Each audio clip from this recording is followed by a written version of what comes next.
یقول الانسان مالی مالی، انسان کہتا ہے یہ میرا مال، یہ میرا مال، یہ میرا مال۔ تیرا مال کچھ نہیں ہے، تو نے جو کھا لیا، کھا کر تو نے فنا کر دیا، کھا کر تو نے نکال دیا وہ تیرا، تو نے جو پہنا اور پہن کر جو پرانا کر دیا وہ تیرا، تو نے اللہ کی راہ میں جو صدقہ کیا، جو خیرات کیا ہے اور اللہ کی راہ جو تیرا قبول ہو گیا وہ تیرا، یہی تیرے کام آئے گا۔ دنیا میں جو کچھ ہے وہ تیرا نہیں ہے۔ مرنے کے بعد سب سے پہلے یہ نام ہی بدل جاتا ہے۔ اب کوئی یہ نہیں کہتا کہ جرجیس مر گیا، کہتے ہیں جنازہ رکھا ہوا ہے، میت رکھی ہوئی۔ جس نام کو کمانے کے لیے تم غلط اور صحیح کچھ نہیں دیکھتے ہو، سب سے پہلے وہ نام ہم سے چھینا جاتا ہے۔ جب ہمارا جنازہ اٹھا کر قبرستان جاتا ہے تو کوئی یہ نہیں کہتا کہ جرجیس چارپائی پر جا رہا ہے، کیا کہتے لوگ؟ میت جا رہی ہے، جنازہ جا رہا ہے۔ ہماری حیثیت بدلی جاتی ہے۔ یہ کروڑوں کی بلڈنگیں کچھ نہیں۔ یقول الانسان مالی مالی، آدمی کہتا ہے میرا مال، میرا مال، یہ بلڈنگ وہ بلڈنگ، یہ فلیٹ وہ فلیٹ، یہ پلاٹ وہ پلاٹ، یہ کھیت وہ کھیت، یہ دولت وہ مال، لو یہ میرا، یہ میرا۔ ارے انسان تو پاگل ہے، کچھ نہیں ہے تیرا۔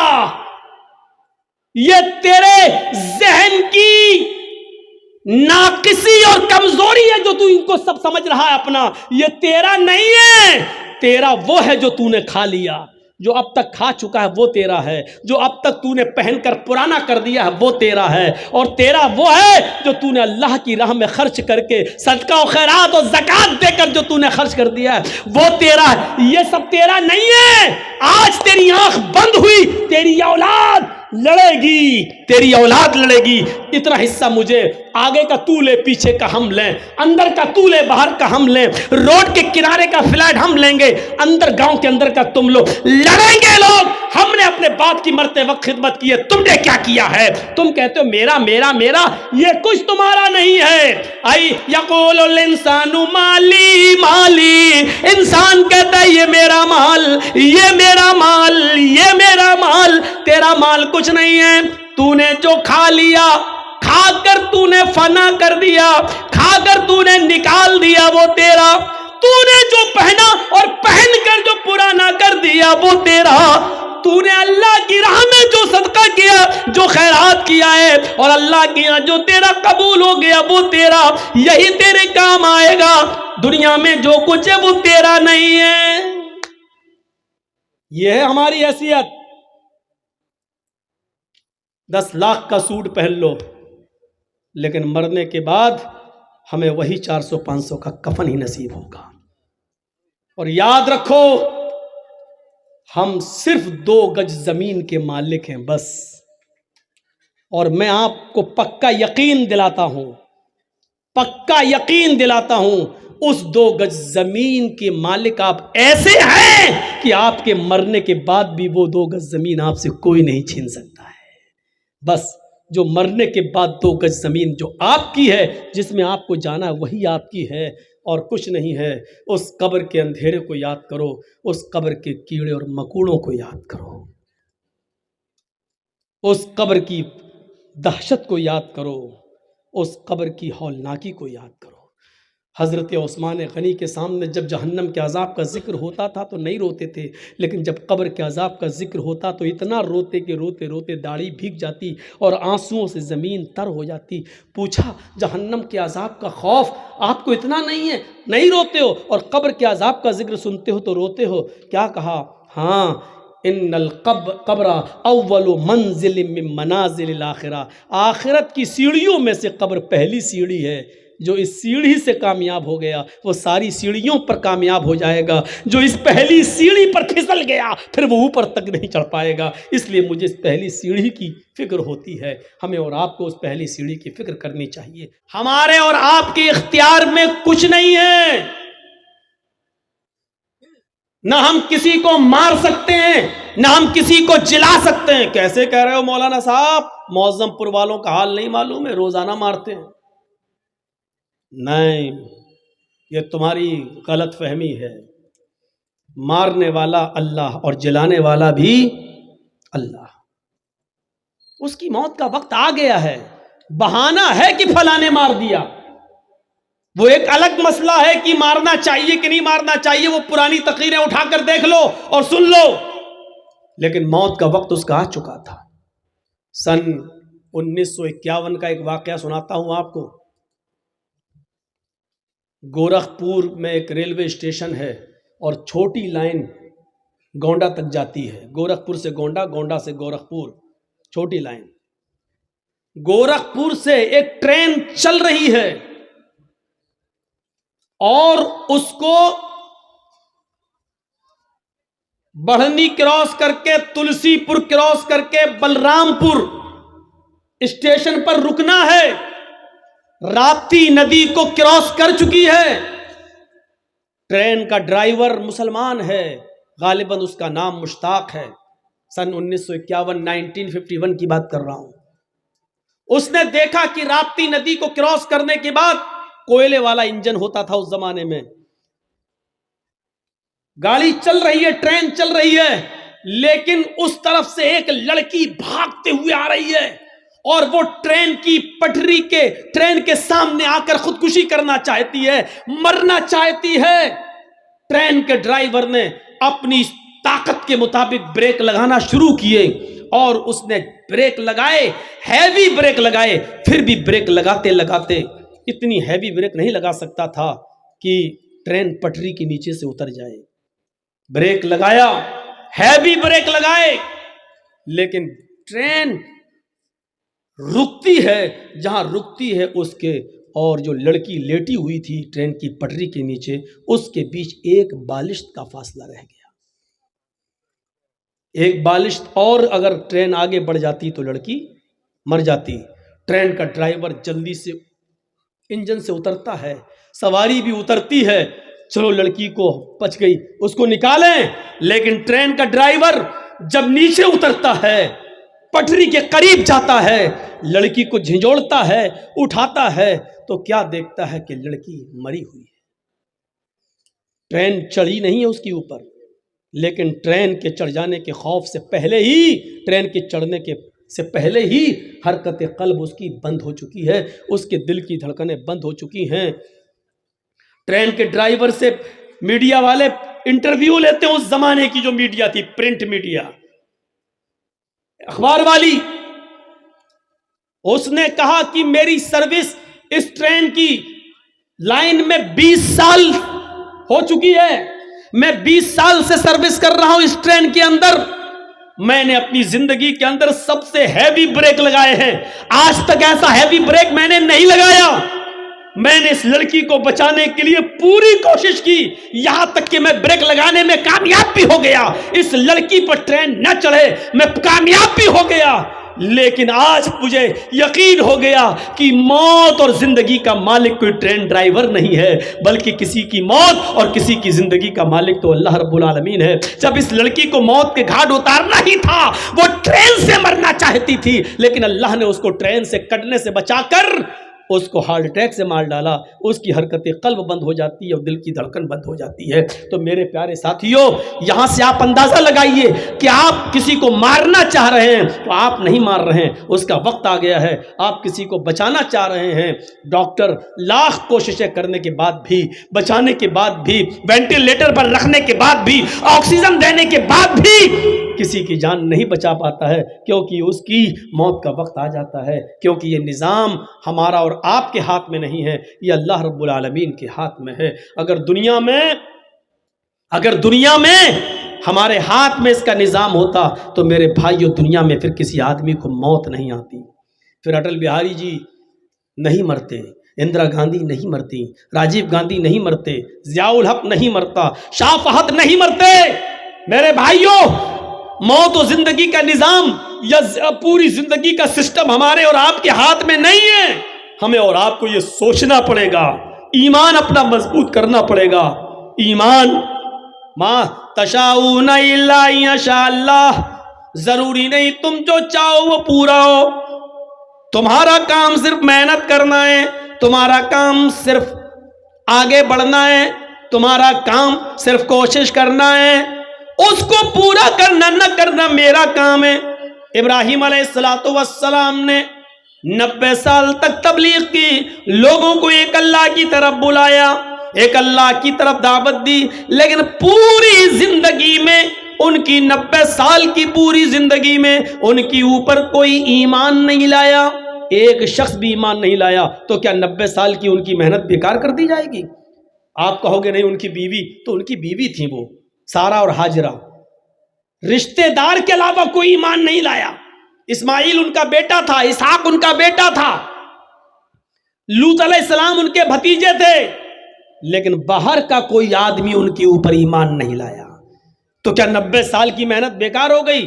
نہیں، ان کو ان کا ثواب ملے گا۔ محنت کرنا آپ کا کام ہے، اس محنت کو پورا کرنا، عملی جامہ پہنانا، اور اس کا رزلٹ اور اس کا نتیجہ وہ ملے جو ہم چاہیں، ایسا نہیں ہو سکتا۔ اللہ کے نبی نے اپنے چچا ابو طالب کے لیے بڑی محنت کی کہ یہ کسی طریقے سے کلمہ پڑھ لیں، یہاں تک کہ آخری وقت میں ان کے پاس پہنچ گئے۔ ابو طالب سے کہنے لگے، چچا میرے کان ہی میں کہہ دو لا الہ الا اللہ، صرف میرے کان میں کہہ دو لا الہ الا اللہ، اللہ تعالیٰ سے میں سفارش کروا لوں گا، اللہ رب العالمین سے میں آپ کی نجات کروا دوں گا، میں آپ کو انشاءاللہ جنت میں لے جاؤں گا۔ ابو طالب تیار بھی ہو گئے، لیکن وہیں ابو جہل بیٹھا ہوا تھا، کہنے لگا کیا آخری وقت میں اپنے باپ دادا کے دین کو چھوڑ دیں گے؟ کیا آخری وقت میں اپنے باپ دادا کے دھرم کو آپ چھوڑ دیں گے؟ ابو طالب نے کہا بھتیجے آئے محمد، مجھے اچھا نہیں لگتا ہے کہ میں آخری وقت میں اپنے باپ دادا کا دین چھوڑ دوں، آخری وقت میں چاہتا ہوں کہ میری روح میری جان اسی دھرم پر اسی مذہب پر نکلے جس پر میرے باپ عبد المطلب کا انتقال ہوا۔ لہذا ابو طالب اسی پر ان کا انتقال ہوتا ہے کہ وہ حالت کفر میں مرتے ہیں۔ پھر اللہ کے نبی نے ایک بار ان کے لیے دعا بھی کی کہ اے چچا میں جب تک زندہ ہوں آپ کے لیے دعائیں مغفرت کرتا رہوں گا، کیونکہ میرے دین کے کام میں آپ نے بہت زیادہ مدد کی ہے، مجھے سہارا دیا ہے، لیکن اللہ تعالیٰ نے منع کر دیا۔ اے محمد صلی اللہ علیہ وسلم، اگر 70 مرتبہ بھی 70 بار بھی اگر تم اپنے چچا ابو طالب کے لیے دعائیں مغفرت کرو گے تو میں تمہاری دعا کو قبول نہیں کروں گا۔ ان کا انتقال کفر پر ہوا ہے، لہٰذا وہ جہنم میں جائیں گے۔ تو میرے بھائیوں، نبی نے محنت کی لیکن نہیں ایمان لائے، تو یہ ضروری نہیں ہے کہ ہم جو چاہیں وہ پورا ہو۔ ایمان اپنے اندر تازہ کیجئے۔ اللہ تعالیٰ امتحان بھی لیتا ہے، اللہ تعالیٰ آزمائش بھی لیتا ہے۔ کوشش کریے کہ ہم اللہ کی ہر آزمائش میں پورا اتریں، کوشش کیجئے کہ ہم اللہ رب العالمین کی ہر آزمائش کی گھڑی میں ہم پورا اتریں اور موقع نہ دیں۔ اللہ رب العالمین مختلف قسم سے ہمارا امتحان لے سکتا ہے۔ ایمان تازہ کریے۔ ایمان کیا ہے؟ ایمان ایک معاہدہ ہے۔ پڑھیے قرآن نے کتنی بار کہا الا الذین آمنوا وعملوا الصالحات، الا الذین آمنوا وعملوا الصالحات، ایمان لاؤ اور عمل صالح، ایمان لاؤ اور عمل صالح، ایمان لاؤ اور عمل صالح کرو۔ کتنی جگہ اللہ رب العالمین نے فرمایا، ہر مسلمان غور کرے کیا اس کے پاس ایمان ہے؟ ایمان تو ہے، اب غور کرے کیا وہ عمل صالح بھی کرتا ہے؟ عمل صالح کیا ہوا؟ بولیے مت۔ ایمان اور عمل صالح یہ دونوں لازم اور ملزوم۔ اب آپ کو ایک مثال دوں گا میں، ایمان کیا ہے اور عمل صالح کیا ہے۔ ایمان ایک اقرار کا نام ہے۔ تھوڑی سی اسپیڈ میں سلو کروں گا تاکہ آپ کو سمجھا سکوں۔ سنیے، ایمان نام ہے اقرار کا۔ ایمان ایک معاہدہ ہے۔ معاہدہ کیسے سمجھاؤں آپ کو؟ مان لیجئے میں ایک مزدور ہوں، سمجھا رہا ہوں۔ مان لو میں لیبر ہوں، ایک مزدور ہوں، اور آپ مالک ہیں۔ مولانا سلیم الدین صاحب بیٹھے، یہ مالک ہیں۔ سلیم الدین صاحب نے ہم سے کہا کہ جرجیت صاحب یہ میرا مکان بنانا ہے، دیوار کھڑی کرنا ہے، یہ کرنا ہے وہ کرنا ہے، آپ لیبر ہیں، آپ مزدور ہیں، مستری ہیں، بتائیے آپ کیا پیسہ لیں گے؟ میں نے کہا 1000 روپے پر ڈے۔ صبح 9 بجے آؤں گا، شام کو 5 بجے تک آپ کا کام کروں گا، یہ دیوار کھڑی کروں گا، اور 10 دن میں ہم آپ کا یہ کام پورا کر دیں گے۔ مولانا سلیم الدین صاحب نے کہا ٹھیک ہے، ڈن، 1000 روپے ہم پر ڈے کے حساب سے 10 دن میں 10,000 روپے ہم آپ کو دیں گے، آپ کل سے آ جائیے۔ ہمارا معاہدہ ہو گیا، ہمارا معاہدہ ہو گیا، اقرار ہو گیا، ہم نے بھی اقرار کر لیا، یہ ہے معاہدہ، عہد و پیمان۔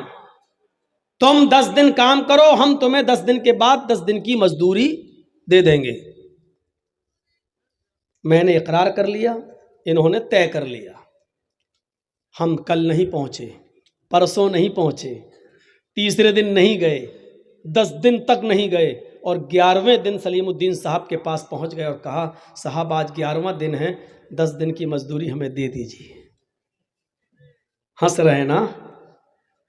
سمجھ میں آ گیا نا کہ مزدوری مانگنے والا مولوی جرجیس پاگل ہے؟ کیوں ہنس رہے ہیں آپ؟ اس لیے ہنس رہے ہیں کہ آپ نے تو کام کیا ہی نہیں، تو مزدوری کیوں؟ جرجیس صاحب کو تو رانچی میں پاگل خانے میں بھرتی کرو، یہ تو پاگل ہو گیا ہے۔ اب جرجیس صاحب کہہ رہے نہیں دو گے تو ہم مقدمہ دائر کر دیں گے، کیونکہ آپ نے وعدہ کیا تھا کہ ہم 11ویں دن پیسہ مزدوری دیں گے۔ سلیم الدین صاحب کہہ رہے میں نے وعدہ کیا تھا، لیکن آپ نے بھی تو اقرار کیا تھا کہ میں 10 دن کام کروں گا، آپ نے کام کہاں کیا؟ جرجیس صاحب کہہ رہے ہیں ارے میں نے کام کیا ہو یا نہ کیا ہو، لیکن اقرار تو کیا تھا کہ کروں گا، نہیں کیا تو کیا ہوا؟ میں منع کہاں کر رہا ہوں؟ میں نے کہاں کہا کہ میں نے کیا؟ لیکن اقرار یہ تو نہیں کہا تھا کہ نہیں کروں گا، یہ تو کہا تھا کہ کروں گا۔ جب اقرار تھا میرا تو مجھے مزدوری دیجئے، صرف اقرار کی وجہ سے مزدوری دیجئے۔ تو آپ کو کوئی مزدوری دے دے گا؟ جب کوئی ایک آدمی ایمان لے آتا ہے، یعنی مومن بن جاتا ہے، تو ایک معاہدہ کر لیتا ہے۔ معاہدہ ہو گیا کس بات کا؟ ایمان لائے ہو، طے ہو چکا ہے۔ کیا طے ہو چکا ہے؟ تم نماز پڑھو گے 5 وقت کی، تم رمضان کے پورے مہینے کے روزے رکھو گے، تم زکوٰۃ دو گے اپنے مال کی پوری، اگر استطاعت ہوگی تو تم حج کرو گے، غریبوں کی مدد کرو گے، پڑوسیوں کا خیال رکھو گے، یتیموں پر ظلم و زیادتی نہیں کرو گے، کسی کے اوپر ظلم نہیں کرو گے۔ ایمان لانے کے بعد ایک معاہدہ ہو گیا، تم نے کلمہ پڑھا لا الہ الا اللہ محمد رسول اللہ، اللہ نے گویا کہ ایک معاہدہ دے دیا ہے تمہیں، عہد کر لیا ہے میرے بندو، جب تک تم اس لا الہ الا اللہ اور محمد رسول اللہ پر چلو گے، لا الہ الا اللہ کا معنی اللہ کے علاوہ کسی اور کی عبادت نہیں کرو گے، اور محمد رسول اللہ کا مطلب ہر کام محمد رسول اللہ کے طریقے پر کرو گے، تو ہم اس کے بدلے میں تمہیں جنت دیں گے۔ ہم نے وعدہ تو کر لیا، اقرار تو کر لیا، لا الہ الا اللہ محمد رسول اللہ تو پڑھ لیا، لیکن اس کے بعد اب نہ نماز کے، نہ روزے کے، نہ حج کے، نہ زکوٰۃ کے، نہ غریبوں پر ہمدردی، نہ مسکینوں کے ساتھ اچھا سلوک، نہ بیواؤں کے ساتھ اچھا سلوک، نہ پڑوسیوں کے ساتھ ہمارا اچھا رہن سہن، اٹھنا بیٹھنا، نہ یتیموں کے اوپر میرے بھائیوں شفقت و پیار و محبت کا ہاتھ۔ ہم ان تمام چیزوں سے دور ہیں، اور قیامت کے دن اللہ کے سامنے کھڑے ہو کر کہیں گے اللہ ہم نے کلمہ تو پڑھا تھا۔ اللہ کہے گا میرے بندے ٹھیک ہے کلمہ پڑھا تھا لا الہ الا اللہ محمد رسول اللہ، لیکن تو نے عمل تو نہیں کیا۔ اللہ عمل نہیں کیا تو کیا ہوا؟ اقرار تو کیا تھا تو ہمیں جنت دے، تو نے کہا تھا کہ لا الہ الا اللہ محمد رسول اللہ جو پڑھے گا اس کو جنت، من قال لا الہ الا اللہ دخل الجنہ، جس نے کہا لا الہ الا اللہ وہ جنت میں جائے گا۔ یہ تیرے نبی نے کہا تھا جو لا الہ الا اللہ پڑھے گا وہ جنت میں جائے گا۔ اللہ میں نے پڑھا تھا، اللہ کہے گا میرے بندے میرا بھی تو ایک وعدہ تھا کہ تو یہ عمل کرے گا تو جنت میں دوں گا، تو نے صرف میرا وعدہ تو مان لیا لیکن اس کے مطابق تو نے عمل نہیں کیا۔ میرے بھائیوں جب تم اپنے محلے میں، اپنے سماج میں، اپنی سوسائٹی میں بغیر کام کیے ہوئے کسی کو محنت اس کی مزدوری نہیں دے سکتے ہو، تو اللہ رب العالمین بغیر عمل کیے ہوئے ہمیں جنت کیسے دے دے گا؟ جرجیس صاحب مثال تو بڑی اچھی دے رہے ہو، لیکن عمل کون کرے گا؟ عمل اتنا مشکل ہے؟ نہیں، یہ آپ کی خام خیالی ہے کہ مشکل ہے، مشکل ہے۔ اگر انسان کرنے پہ آ جائے تو سب کچھ کر سکتا ہے۔ صاحب صبح فجر کی نماز میں ٹھنڈ میں کیسے اٹھیں گے؟ صحابہ کیسے اٹھتے تھے؟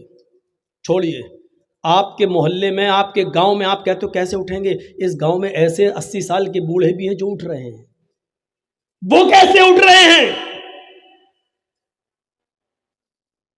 ایک بادشاہ بڑا نمازی تھا، بڑا روزدار تھا، باعمل تھا، تہجد گزار تھا، لیکن بادشاہی بھی بڑی اچھی چلاتا تھا، حکومت بھی بڑی اچھی کرتا تھا، کسی پر ظلم نہیں ہونے دیتا تھا۔ تو ایک مرتبہ ایک فقیر اس کے پاس سے گزرا اور کہنے لگا کہ آپ کے دربار میں شیر اور بکری ایک جگہ کیسے جمع ہو جاتی ہے، میری سمجھ میں نہیں آ جاتا۔ بادشاہ نے کہا میں تمہاری بات کو سمجھا نہیں۔ اس فقیر نے کہا بادشاہ ہو کر تم اللہ کی عبادت بھی کر لیتے ہو، تم نماز بھی پڑھ لیتے ہو، روزہ بھی رکھ لیتے ہو، حج بھی کر لیتے ہو، زکوٰۃ بھی دے لیتے ہو، غریبوں کی فریاد بھی سن لیتے ہو، مظلوموں پر ظلم بھی نہیں ہونے دیتے ہو، اور دنیا بھی چلا لیتے ہو، یہ دونوں چیزیں تم ایک ساتھ کیسے کر لیتے ہو؟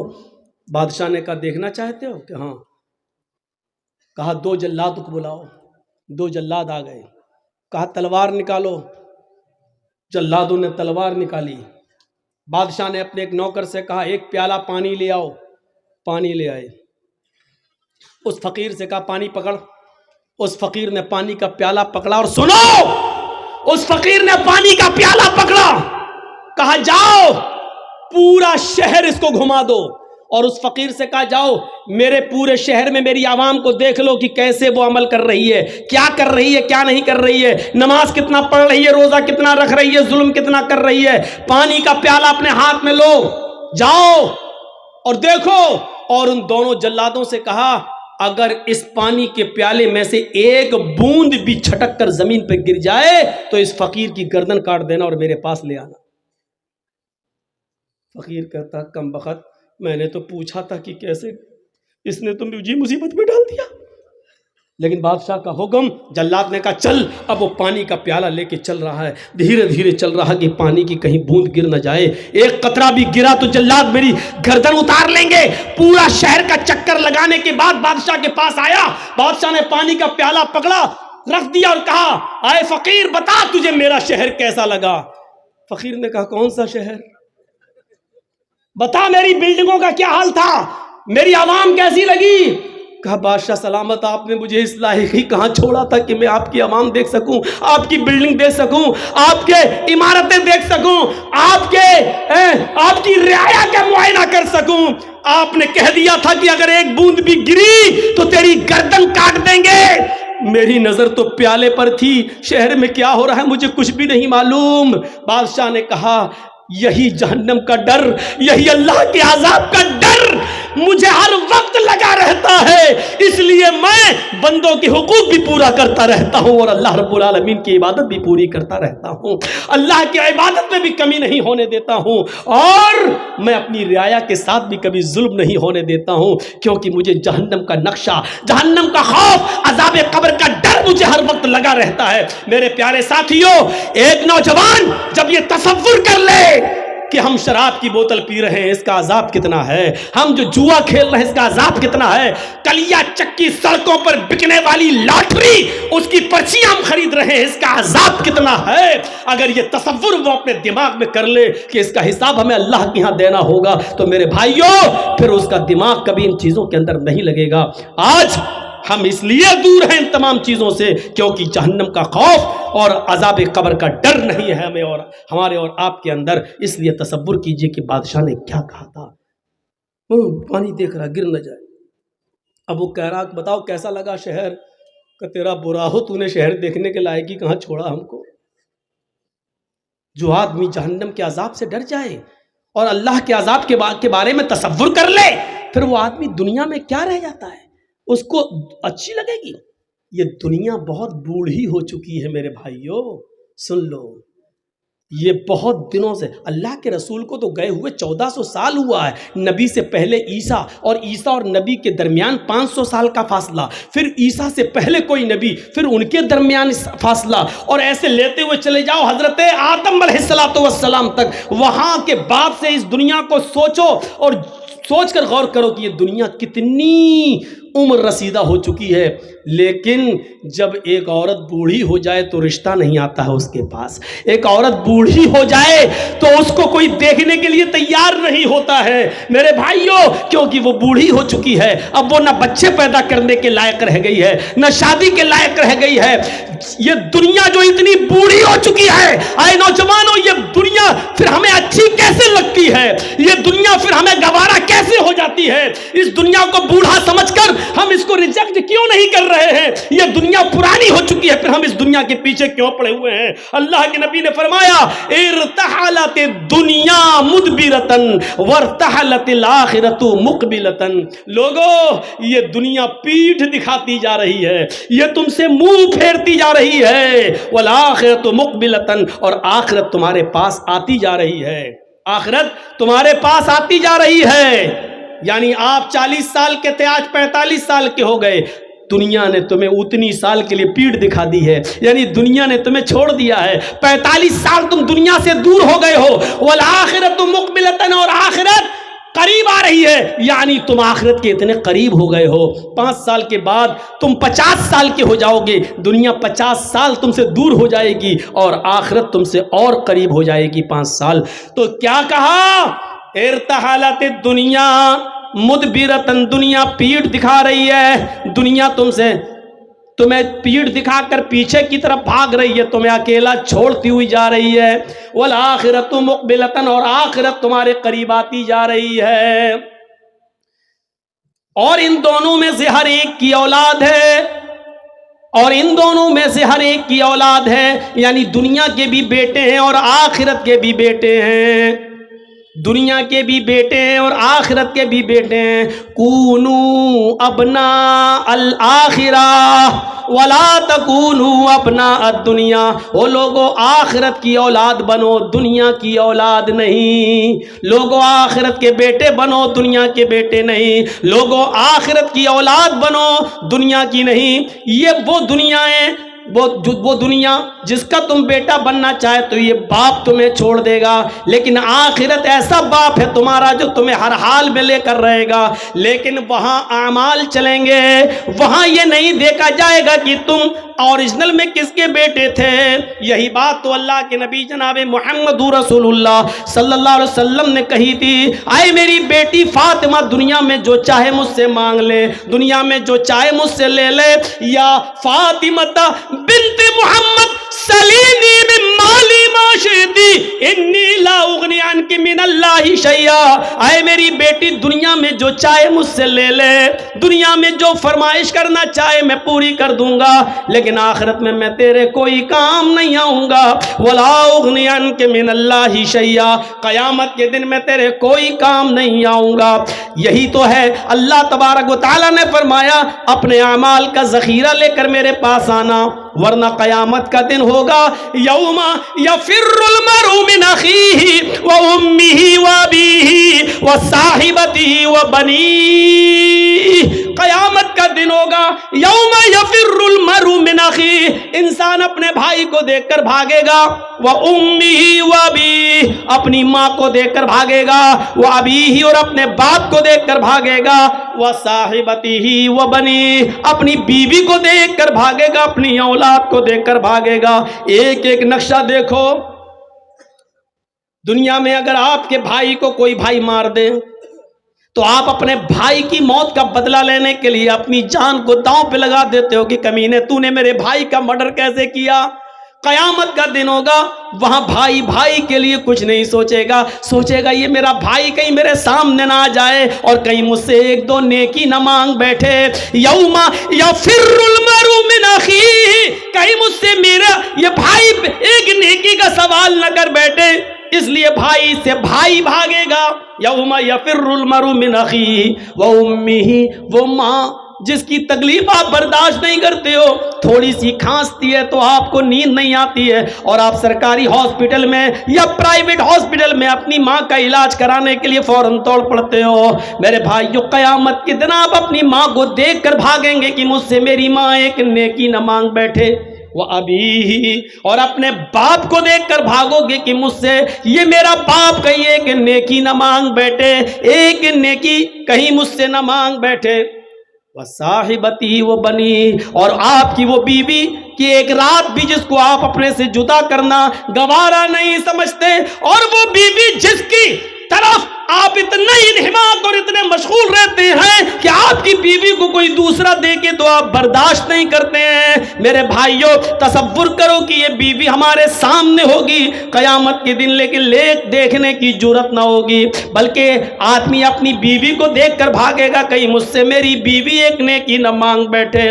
وہ بنی، وہ اولاد کی رات میں ہلکا سا بخار آ جائے، آپ کی نیند اڑ جاتی ہے، رات میں ڈاکٹروں کے گھروں کے دروازوں کو نوک کرتے ہو، دستک دیتے ہو، میرے بھائیوں آپ بچے کی ہلکا سا فیور، اس کا ہلکا سا بخار، ہلکا سا ٹیمپریچر آپ کی راتوں کی نیند اڑا دیتا ہے، قیامت کے دن اپنی اولاد کو دیکھ کر بھاگو گے۔ یہ منظر کو آپ اپنے سامنے رکھیے۔ اس بادشاہ نے فقیر سے یہی تو کہا تھا کہ جب تم ہمارے 2 جلادوں کی تلوار کی وجہ سے جب تم ہمارے شہر کا معائنہ نہیں کر سکے کہ کیا ہے، اسی طرح مجھے معلوم ہی نہیں کہ دنیا میں کیا ہے۔ اللہ کے عذاب کا تصور ہمارے دماغ میں ہر وقت رہتا ہے، اللہ کے دماغ عذاب کا تصور رہنا چاہیے ہر وقت۔ آج مولوی جرجیز کو بھیگی ہوئی کرسی پر بیٹھنا گوارا نہیں رہا، اپنے ہاتھ سے آج کرسی صاف کرنا پڑ رہی ہے۔ یہ چیز ہمیں کیا بتا رہی ہے کہ انسان کو ہر چیز کے ساتھ سمجھوتا کرنا چاہیے، ہر چیز کو اپنے اندر ایڈجسٹ کرنا چاہیے۔ میں نے اپنے سبھاپتی صاحب جو ہیں مولانا مظاہر صاحب، ان کے کان میں ہی کہہ دیا تھا کہ آج میں کھڑے ہی ہو کے بولوں گا۔ میرے بھائیوں ہمیں اور آپ کو تصور کرنا چاہیے کہ ایک چھوٹی سی تھوڑی سی کرسی کا بھیگا پن جرجیز صاحب کو گوارا نہیں ہے، اندازہ لگائیے کہ پھر جہنم کی جاسوس تپش کیسی ہوگی، اللہ کا عذاب کیسا ہوگا، یہ کون سوچے گا؟ یحشر الناس یوم القیامت حفاتا عراتا غرلا، حضرت عائشہ فرماتی ہیں قیامت کا دن ہوگا کہ لوگ حفاتن ننگے پیر ہوں گے، عراتن بالکل ننگے جسم ہوں گے، ان کے جسم پر کوئی کپڑا نہیں ہوگا۔ غرلا جیسے ماں کے پیٹ سے بچہ پیدا ہوتا ہے، اس کا ختنہ نہیں ہوتا ہے، سب کی سب قبر سے جب اٹھیں گے تو بغیر ختنے کے اٹھیں گے۔ میدان محشر میں جب سب جمع ہوں گے تو کسی کا ختنہ نہیں ہوا ہوگا، سب غیر مختون ہوں گے، بغیر ختنے کے ہوں گے، اور سب کو اپنے اپنے کیے کرے کا حساب کتاب دینا ہوگا۔ حضرت عائشہ کہتی ہیں الرجال والنساء جميعا، اے اللہ کے نبی کیا مرد بھی ہوں گے اور عورتیں بھی ہوں گی؟ یہاں تو جلسے میں بھی لڑکے نکل جاتے ہیں دیکھنے کے لیے، دیکھیں کون کتنی لپسٹک لگائے ہے، کون کتنی کریم اور پاؤڈر لگائے ہے۔ بہت سے جلسوں میں جاتا ہوں، میلہ لگتا ہے، اور جب تک جرجیز صاحب کا نمبر نہیں آ رہا باہر گھومتے رہتے لوگ، بہار اور ہر جگہ۔ آپ کے علاقے میں بھی یہی حال ہے، اور ان لڑکیوں کے پیچھے لڑکے، ارے جس جگہ چوڑی کی اور اس کی دکان ہے وہاں تم کیا کر رہے ہو بھائی؟ جو خالص لیڈیز سامان بک رہا ہے، زیور بک رہے ہیں، چوڑی بک رہی ہے، جہاں جینٹس کا ایک سامان نہیں وہاں تم کیا کر رہے ہو بھائی؟ الفاظ کڑوے ضرور ہیں لیکن سچ ہیں۔ اللہ کی قسم ایسا لگتا ہے جیسے ایک کتیا کے پیچھے 10 کتے بھاگ رہے ہوں، یہ حال ہو جاتا ہے۔ میں نے پہلے ہی کہہ دیا الفاظ سخت ضرور ہیں، کڑوے ضرور ہیں لیکن سچ ہیں۔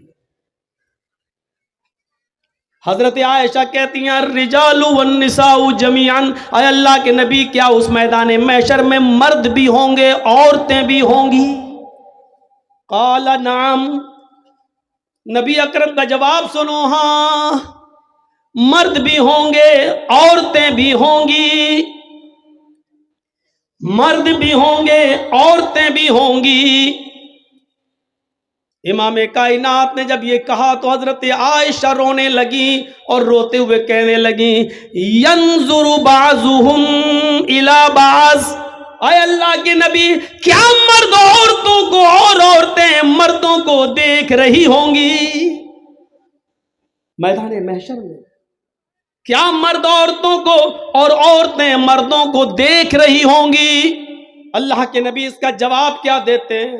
ہاں عائشہ، نہ مردوں کا پردہ عورتوں سے ہوگا نہ عورتوں کا پردہ مردوں سے، مرد بھی برہنہ عورتیں بھی برہنہ، مرد بھی ننگے عورتیں بھی ننگی ہوں گی، مرد عورتوں کو اور عورتیں مردوں کو دیکھ رہی ہوں گی۔ حضرت عائشہ نے کہا اے اللہ کے نبی تب تو عورتیں مارے شرم کے، تب تو لیڈیز مارے شرم کے مر جائیں گی جب مرد ان کی طرف نظریں اٹھا کے دیکھیں گے۔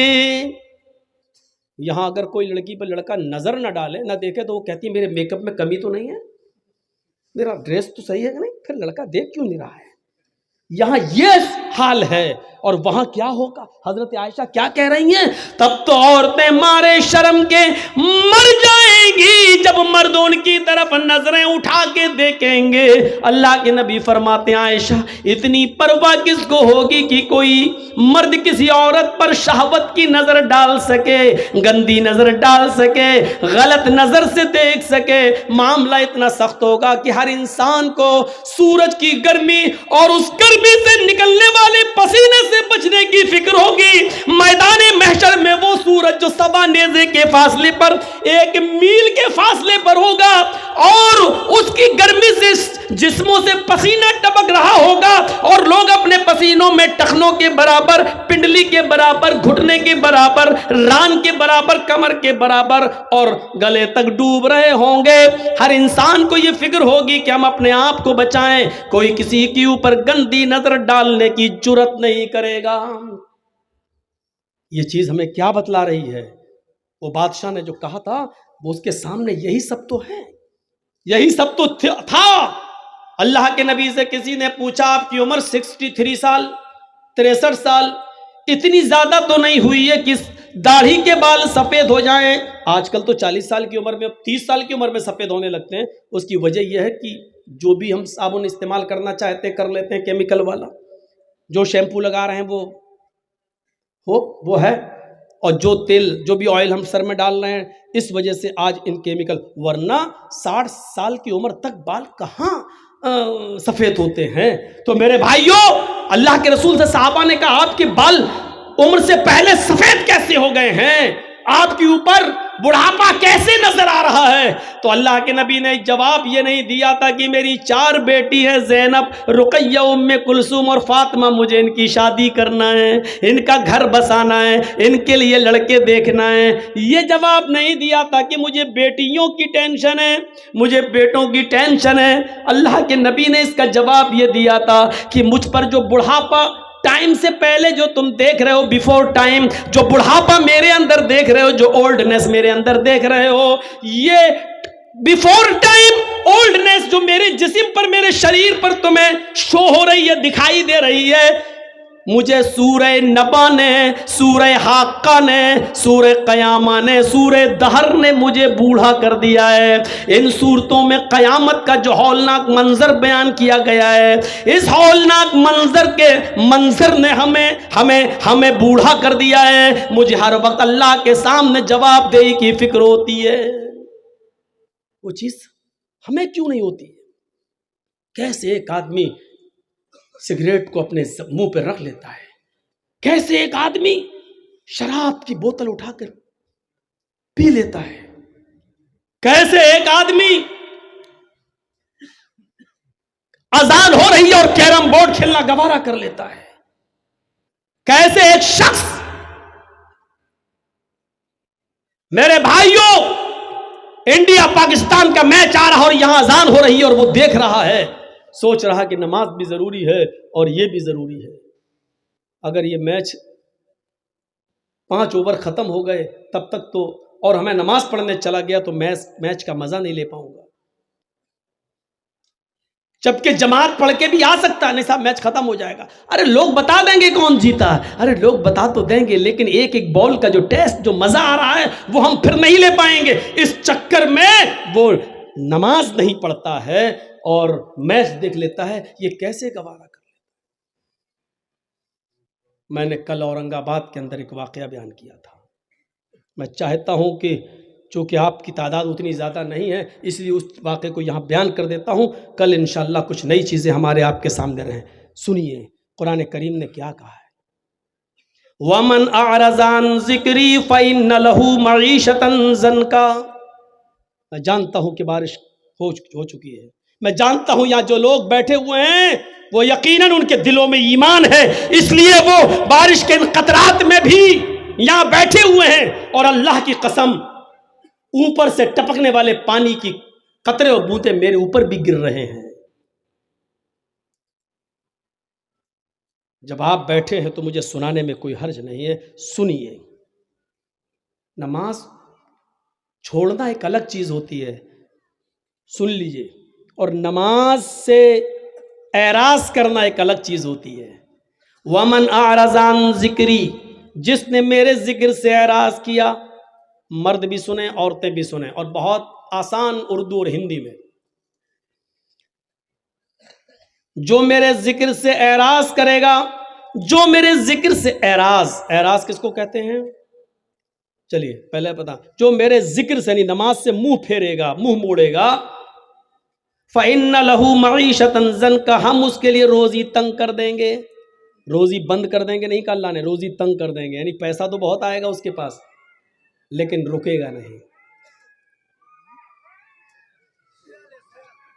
آپ لوگوں کے موبائل میں اس کی آواز نہ چلی جائے، اس کو کٹ کر دینا، ورنہ لوگ کہیں گے مولانا جرجیس جنگلوں میں بھی تقریر کرتے ہیں، اور ایمان تازہ ہو جائے گا لوگوں کا، تو تھوڑا سا اس آواز کی کٹنگ کر دیجیے گا، وہ ان کا کام ہے۔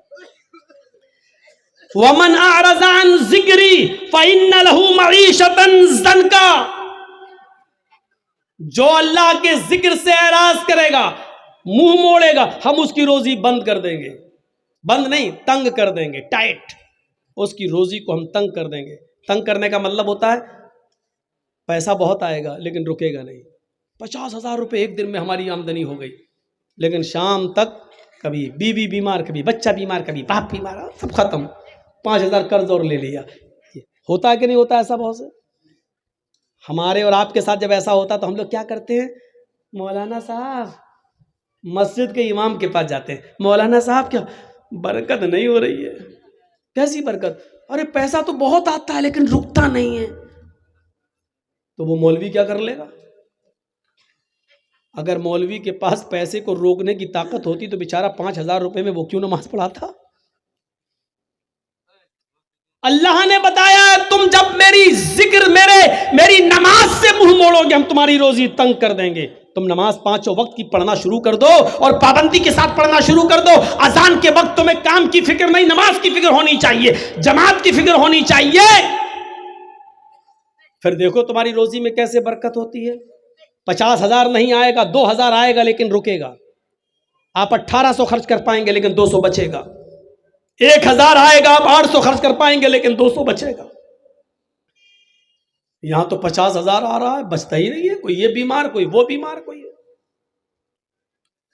اعراض کس کو کہتے ہیں؟ اب سن لیجئے اعراض کیا ہے۔ بارش ہو رہی ہے، ہمارا غلہ، ہمارا دھان سوکھے میں گھر کے آنگن میں رکھا ہوا ہے اور باہر ہم کرکٹ کھیل رہے ہیں۔ کسی نے کہا صاحب بارش ہو رہی ہے، دھان بھیگ جائے گا، لیکن ہم کرکٹ میں لگے ہیں۔ اس کو کہا جاتا ہے دھان سے اعراض کرنا، یعنی اس کو اپنی روزی روٹی کی فکر نہیں ہے، کرکٹ کی فکر ہے۔ ایک اور مثال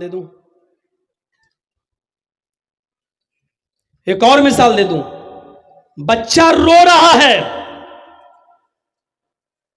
اور اپنے رونے سے اشارہ کر رہا ہے کہ ماں میں بھوکا ہوں، مجھے اپنی پستان سے لگا اور دودھ پلا۔ بچہ رو رہا ہے لیکن ماں کو اپنے بچے کی فکر نہیں ہے، بلکہ ٹی وی میں لگی ہوئی ہے اور دیکھ رہی ہے ساس بھی کبھی بہو تھی۔ تو اس کو کہا جاتا ہے کہ اس نے بچے سے اعراض کیا۔ بچے کو پھینک نہیں رہی ہے, بچے سے پیار ہے اس کو, لیکن اس وقت اتنا دماغ اس کا بچے میں نہیں لگا جتنا سیریل میں لگا ہے. ارے اگر سیریل نکل, بچے کو تو بعد میں بھی دودھ پلا دیں گے, لیکن سیریل نکل گیا تو پھر کہاں بار بار آتا ہے. یہی حال ہے نماز کا. اذان ہو رہی ہے, نہیں میچ دیکھ لوں پہلے, کیونکہ نماز تو بعد میں بھی قضا کر لیں گے, لیکن میچ نکل گیا تو کہاں روز روز آتا ہے. یہ چیز, اس کو کہتے ہیں نماز سے اعراض. ہمارا مکان جل رہا ہے اور ہم کرکٹ کھیل رہے ہیں. کہا مکان جل رہا ہے, ہمیں فکر ہونی چاہیے مکان کو بچانے کی. جو جل گیا جل جانے دو, جتنا بچ گیا کم سے کم اس کو پانی وانی ڈال کے اس کو بجھائیں, لیکن ہمیں اس کی فکر نہیں ہو رہی. ہم کرکٹ کھیل رہے ہیں, ہم کیرم بورڈ کھیل رہے ہیں. اس آدمی کو کہا جاتا ہے کہ اس نے اعراض کیا ہے اپنے مکان سے. اب آپ سمجھ گئے نا اعراض کس کو کہتے ہیں؟ جس وقت ہمیں جس چیز کی ضرورت ہے اس سے دور ہو جانا اور دوسری چیز میں لگے رہنا جو غیر ضروری ہے. اذان کی آواز آتی ہے حی علی الصلاۃ, اور ہم اس وقت میچ دیکھ رہے ہیں. یاد رکھیے گا, اذان کی آواز سننے کے بعد آپ صرف 2 ہی کام کر سکتے ہیں, اس کے علاوہ تیسرا کام آپ کے لیے جائز نہیں ہے. اگر آپ کھانا کھا رہے ہیں اور اسی بیچ اگر اذان کی آواز ہو جاتی ہے تو آپ کھانا مکمل کر لیجئے, پیٹ بھر کر آپ کھا لیجئے, کیونکہ پیٹ کی بھوک بہت بری چیز ہے. اگر یہ کہہ دیتا اللہ تعالیٰ کھانا کھا کے نہ چھوڑو, اسی میں جاؤ, بیچ میں جاؤ, تو ہم نماز پڑھتے دماغ لگا رہتا کھانے میں, جلدی امام, اور کہیں اس نے پڑھ دیا ہوتا الف لام میم ذالک الکتاب لا ریب, کمینے اتنی لمبی صورت, ہمیں بھوک لگی ہے. تو اس لیے کیا کہا, پہلے کھانا کھا لو, اور دوسری اذان کی آواز آ رہی ہے اور ہمیں قضائے حاجت, پیشاب یا لیٹرین کی ضرورت ہے, تو پہلے ہم وہ کر لیں, ورنہ ایسے کرے رہو گے اور پیٹ اندر کی طرف دھسائے رہو گے, کہیں یہی نہ نکل جائے. تو اس لیے یہ کام کر لو. ضروریات میں یہ چیز آتی ہے. ایک اور الگ چیز ہے کہ کوئی باپ بیمار ہے اور ایمرجنسی ضرورت ہے, اس کو ابھی آکسیجن چاہیے اور اذان کی آواز آ رہی ہے, تو ایسے موقع پر باپ کو لے کر بھاگیے آپ ہاسپٹل, پہلے آکسیجن دیجیے اور اس کے بعد میں نماز پڑھ لیجیے. ملتی ہے جماعت تو ٹھیک, نہیں تو بعد میں قضا. نیت یہ ہونی چاہیے کہ اگر باپ کی طبیعت خراب نہیں ہوتی تو میں جماعت کے ساتھ نماز ادا کرتا. یہ چیزیں. لیکن میچ دیکھنا, کیرم بورڈ کھیلنا, کھیتی باڑی کرنا, کھیت میں دانا ڈالنا, بیج بونا, کھیت جوتنا, اس میں لگے ہیں اور اذان کی آواز آ رہی ہے اور ہم پرواہ نہیں کر رہے ہیں, تو اس کو کہتے ہیں نماز سے اعراض. وَمَنْ أَعْرَضَ عَنْ ذِكْرِي فَإِنَّ لَهُ مَعِيشَةً ضَنْكَ, جو نماز سے اعراض کرے گا, جو ہمارے ذکر سے اعراض کرے گا, ہم اس کی روزی کو تنگ کر دیں گے. اب کل والا واقعہ وہ ہمارے یو پی کا واقعہ ہے, لونی غازی آباد سے جو دلی کو ایک سڑک جاتی ہے بائی روڈ, بیچ میں ایک جگہ پڑتی ہے لونی, بہت امیر مسلمان رہتے ہیں وہاں پر, دولت مند لوگ رہتے ہیں. سن 1995 کے اندر, 1995 کے اندر اس لونی میں 2 سگے بھائیوں کی شادی ہونا تھی. 2 سگے بھائیوں کی شادی ہونا تھی. کل ان کی بارات جانا تھی. آج کی رات انہوں نے رنگ رلیاں منانے میں گزاری. یہ دونوں سگے بھائی دلی جاتے ہیں, ہے ہی کتنا دور, غازی آباد سے دلی 50 کلومیٹر اور بیچ میں لونی, یعنی تقریباً 25 کلومیٹر وہاں سے دلی. اپنی گاڑی لی اور طوائفوں کو اکٹھا کیا اور 10-12 طوائفیں انہوں نے سودا کیا اور ان طوائفوں کو لے کر آ گئے. اپنی گاڑی پر نہیں, طوائفوں کی گاڑی الگ تھی اور ان دونوں بھائیوں کی گاڑی الگ تھی. جب دلی سے یہ طوائفوں کو لے کر آ رہے تھے تو دونوں بھائیوں کی گاڑی آگے آگے چل رہی تھی اور طوائفوں کی گاڑی پیچھے پیچھے. مغرب کے بعد ان طوائفوں کو اس نے کھانا کھلایا اور عشاء کی نماز کے بعد شروع ہو گیا ناچ گانا. محلے کے اپنے دوستوں کو اس نے بلا لیا. اس کا گھر کھچا کھچ بھرا ہوا تھا, میوزک بج رہی تھی, ڈھول تاشے بج رہے تھے اور طوائفیں بھی اپنے چڑک بھڑک لباس کے اندر, نی مڑیاں, آدھی ننگی وہ طوائفیں اپنے پیروں میں گھنگرو پہنے ہوئے، پائلے پہنے ہوئے، اور ان کی چھنکاریں زمین کی اوپر چلنے لگی اور ان طوائفوں کے ٹھمکے مٹکنے لگے، ان کی کمر اور ان کے جسم انگڑائیاں لینے لگے، اور پوری کی پوری رات ناچ و گانے میں گزرتی ہے۔ طوائفیں ناچ رہی ہیں، گا رہی ہیں، نیمبر اور اخلاق سے گرے ہوئے گانے بھی وہاں آ رہے ہیں، اور یہ اپنے جسم کی نمائش ہو رہی ہے، اپنے فن کا اظہار کیا جا رہا ہے، اور یہ شراب کا دور چل رہا ہے۔ نوجوان شراب پی رہے ہیں، یہ دونوں بھائی بھی شراب کے نشے میں چور ہیں اور ناچ گانے میں مصروف ہیں۔ دیکھیے اللہ کے ذکر سے اعراض کرنے کا انجام کیا ہوتا ہے۔ کیرم بورڈ کھیلنے والوں سنو، کرکٹ میچ اذان کی آواز آنے کے بعد بھی بند نہ ہو، سنو۔ اپنے کام اور دھندوں میں مصروف رہنے والوں اور نماز کا جنازہ نکالنے والوں سنو، پوری رات ناچو گانا چلتا ہے، صبح فجر کی اذان کی آواز آنے لگتی ہے، جو ان دونوں بھائیوں کے گھر سے صرف 200 قدم یا 300 قدم کی دوری پر ہے۔ مؤذن اذان دے رہا ہے، اللہ اکبر اللہ اکبر اللہ اکبر اللہ اکبر۔ مؤذن اذان دے رہا ہے، مؤذن کی اذان کی آواز ان طوائفوں کے کانوں میں بھی ٹکراتی ہے، ان طوائفوں کے کانوں میں بھی جاتی ہے۔ یک بہک جیسی ان طوائفوں کے کانوں میں اذان کی آواز جا گئی، فجر کی اذان کی آواز گئی، ان طوائفوں نے اپنے پیر روک لیے، اپنی کمر روک لی، اپنا جسم ناچنے سے اور اپنی زبان کو گانے سے روک لیا، اسٹاپ کر دیا، رک گئی وہیں پر۔ ان دونوں بھائیوں نے دیکھا کہ پائلوں کی چھنکار اور گھنگروؤں کی آواز بند، اور یہ بھی جو مٹک رہی تھی اور ناچ رہی تھی، کیا ہوا؟ انہوں نے دیکھا، کہا اے کیا بات، کیوں اسٹاپ کیوں ہو گئی ہو، رک کیوں گئی ہو؟ ان طوائفوں نے کہا اذان کی آواز آ رہی ہے، مؤذن اذان دے رہا ہے، اس لیے اذان کے احترام میں، اذان کی عزت میں ہم رک گئے ہیں، اذان ہو جانے دیجئے، اذان ہو جانے کے بعد ہم اپنا کام شروع کر دیں گے۔ ان دونوں بھائیوں نے کہا یہ اذان تو دن بھر میں 5 بار ہوتی ہے، تم تو روز روز نہیں آتی ہو، تم تو بار بار نہیں آتی ہو، مؤذن اپنا کام کر رہا ہے، تم اپنا کام کرو، چلو ڈانس کرو، ناچو۔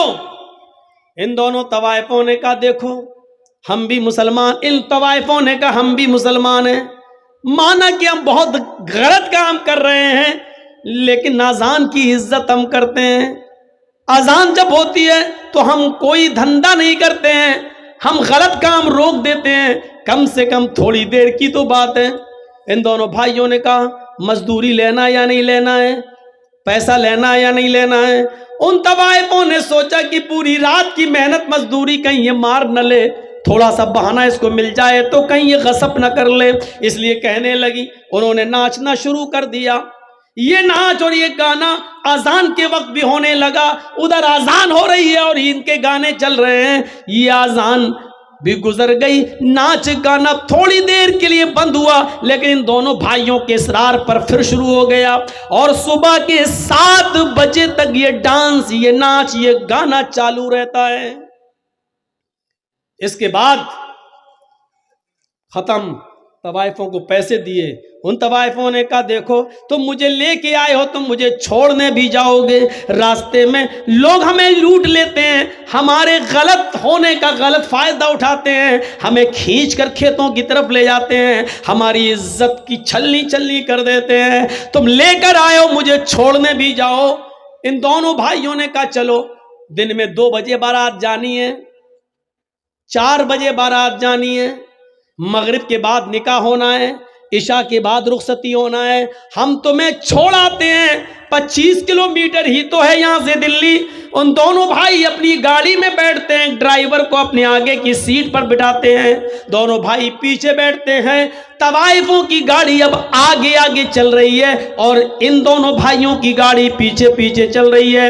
سردیوں کی رات ہے، دن کے 7 اور 8 بجے کے بیچ کی بات ہے، ابھی کوہرا پوری طریقے سے چھٹا نہ تھا۔ آسمان سے گرنے والی شبنم، جس کو آپ کی زبان میں کوئسا کہا جاتا ہے، ابھی پوری طریقے سے چھٹا نہ تھا۔ کسی طریقے سے طوائفوں کے ڈرائیور نے گاڑی سامنے سے آنے والے ٹرک سے بچاتے ہوئے گاڑی کو کراس کر دیا ہے، لیکن چونکہ ان دونوں بھائیوں کا ڈرائیور بھی شراب کے نشے میں دھت تھا، اس نے بھی ناچ دیکھا تھا، اس نے بھی گانا دیکھا تھا، وہ صحیح سے وہ بیلنس نہیں بنا پایا اور سامنے سے آنے والے ٹرک سے ان دونوں بھائیوں کی گاڑی ٹکرا جاتی ہے۔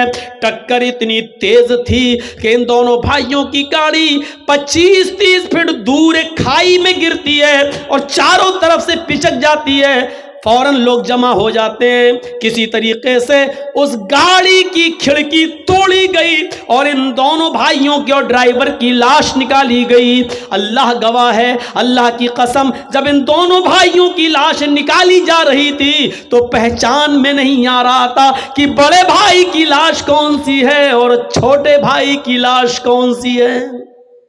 سن 1995 کے اندر بہت زیادہ لوگوں کی تعداد اتنی نہ تھی، آنن فانن پوسٹ مارٹم ہوتا ہے اور 2 یا 3 4 بجے تک ان کی لاشیں ان کے ماں باپ کے حوالے کر دی جاتی ہیں، نہلا دیا جاتا ہے، دھلا دیا جاتا ہے، اعلان ہوتا ہے مغرب کی نماز کے بعد ان کو دفن کر دیا جائے گا۔ ان دونوں بھائیوں کے باپ کے اوپر کتنا بڑا پہاڑ ٹوٹا ہے، جس کے 2 جوان بیٹے ایک ہی دن میں ختم ہو جائیں۔ اس باپ سے پوچھئے کہ اس کے اوپر کیا گزر رہی تھی۔ آپ نے دیکھا اے کیرم بورڈ کھیلنے والوں، نماز کے موقع پر، اذان کے موقع پر کیرم بورڈ میں مست رہنے والوں، اذان ہو رہی ہے اور میچ دیکھنے والوں، اذان ہو رہی ہے اور لہو لعب میں مبتلا رہنے والوں، دیکھا آپ نے تھوڑی دیر میں ان کی حیثیت بدل گئی۔ حیثیت کیا بدلی؟ ابھی مغرب کی نماز پڑھنے کے بعد سسرال سے ملنے والے کپڑے ان کو پہننا تھے اور بارات میں جانا تھا، بارات لے کر جانا تھا، لیکن اب مغرب کی نماز کے بعد سسرال سے ملے ہوئے کپڑے نہیں بلکہ باپ کی طرف سے دیا ہوا کفن پہنا جا رہا ہے۔ تھوڑی دیر میں حیثیت بدل جاتی ہے انسان کی۔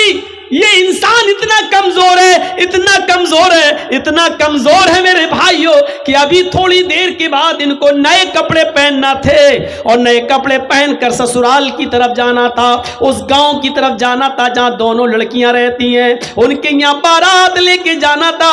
میرے بھائیوں، سسرال کی طرف سے ملے ہوئے کپڑے نہیں پہنائے جا رہے ہیں، اب تھوڑی دیر کے بعد ان کو سفید رنگ کا کفن پہنایا جائے گا۔ حیثیت دیکھ لیجیے آپ۔ ابھی تھوڑی دیر کے بعد ان دونوں کے ساتھ 300-400 آدمیوں کی بارات لڑکیوں کے گاؤں میں جانا تھی، لیکن اب لڑکیوں کے گاؤں میں نہیں، اب ان کو لے کر قبرستان کی طرف جایا جائے گا۔ تھوڑی دیر کے اندر انسان کی حیثیت دیکھو کتنی بدل گئی۔ ابھی تھوڑی دیر کے بعد ان کو بارات لے کے جانا تھا اس لڑکیوں کے گاؤں میں، لیکن اب قبرستان کی طرف جانا پڑ رہا ہے۔ ابھی 300 اور 400 آدمیوں کو گاؤں میں جانا تھا، لیکن اب ان 300-400 آدمیوں کو قبرستان میں جانا پڑ رہا ہے۔ ابھی ان دونوں لڑکوں کو لڑکیوں کے شہر گاؤں میں جانا تھا، اب ان کو قبر کے اندر جانا پڑ رہا ہے۔ ابھی تھوڑی دیر کے بعد لڑکیوں کے گھر دولہا بن کر جانا تھا، اب یہ میرے بھائیوں قبر کے اندر جانے والے ہیں۔ حیثیت دیکھو کتنی بدل جاتی ہے۔ ابھی ان کو اس دنیا کا سفر کرنا تھا، لیکن یہ آخرت کے سفر کے اوپر روانہ ہو گئے۔ ابھی اس گاؤں میں بیٹھنے ہوئے مولوی کو